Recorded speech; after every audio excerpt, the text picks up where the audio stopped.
Good day, distinguished educators, students, researchers, and professionals in early childhood education. This is day 40 of our 90-day structured professional series on early childhood behavior, environment, and learning.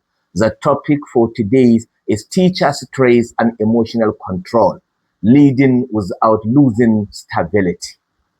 I am Dr. Bashir Ali Muhammad, and this is day 40 of our 90-day structures professional series in early childhood, behavior, environment, and learning.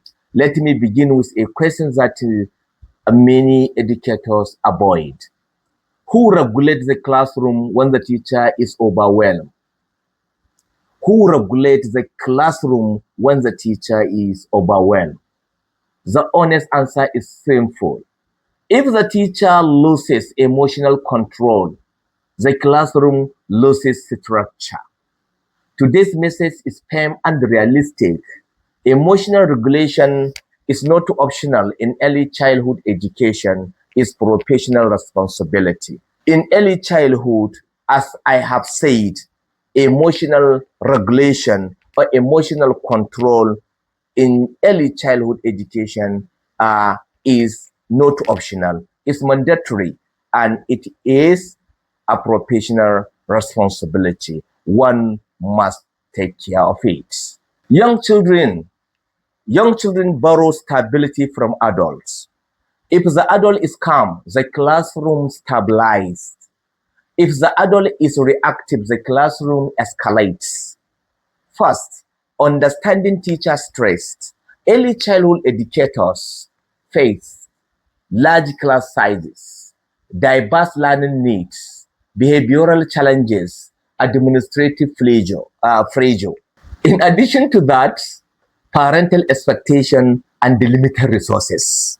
Stress is natural, but unmanaged stress becomes visible. Children sense frustration quickly. Tunes changes, patience reduces, reaction increases. Stress must be managed intentionally. Professional maturity requires self-awareness. You have to know yourself and find the ways of controlling your emotion as a teacher. Not only teacher, as a professional teacher. Thank you. Number two, the cost of emotional reactivity.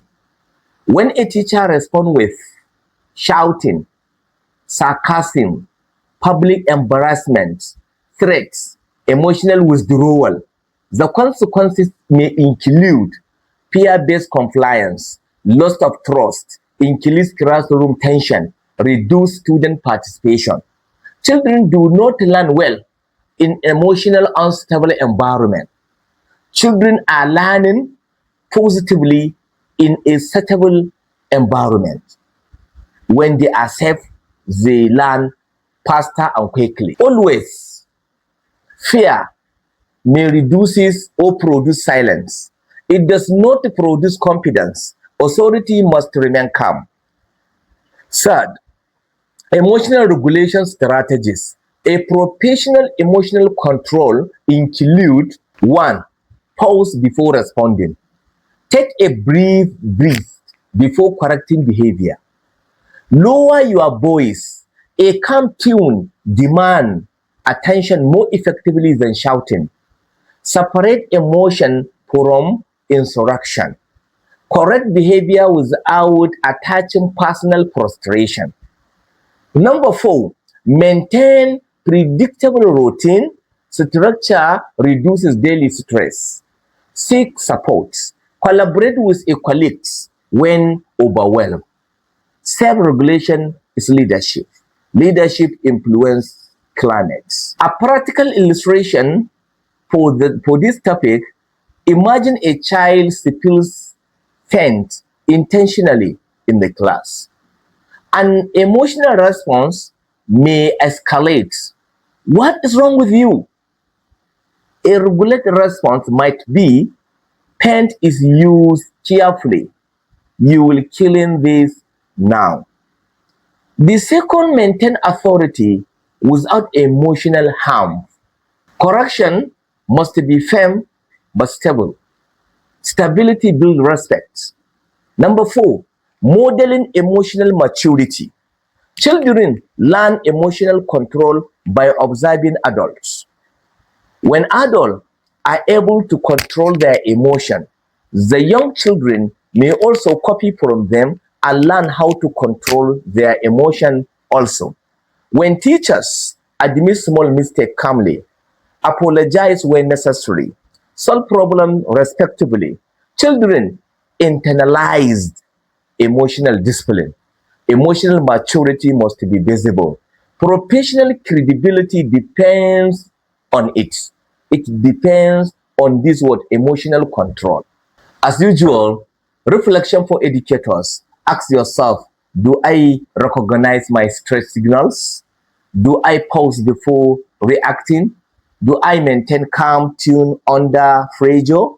Do I separate personal emotion from professional responsibility? Self-control strengthens authority. Loss of control weakens the influence. You can apply this tomorrow to see a wonderful result. Practice lowering your voice during correction. Take a deliberate breath before responding to destruction. Reinforce positive behavior more than correcting negative behavior. Observe the shift in classroom atmosphere. Small adjustment improve stability. Always keep your eyes on how your class sitting arrangement and how its movement is going on. A deep far insight for today's topic, early childhood classroom requires emotional leadership. Children depend on adult regulation to feel secure. If the teacher is unpredictable, children become anxious.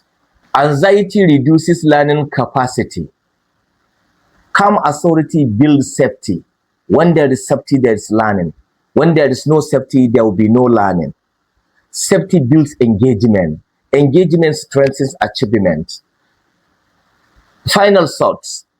Teaching is not only academic instruction, it is emotional. Before correcting children, regulate yourself. Before demanding calm, model calm. Professional educators lead with stability and examples. Tomorrow we begin a new segment in our journey, the physical learning environment, how classroom design shapes behavior and focus. Tomorrow we begin a new segment in our journey, the physical learning environment, how classroom design shape behavior and focus. I remain Dr. Bashir Ali Muhammad. Thank you for your attention. See you on day 41.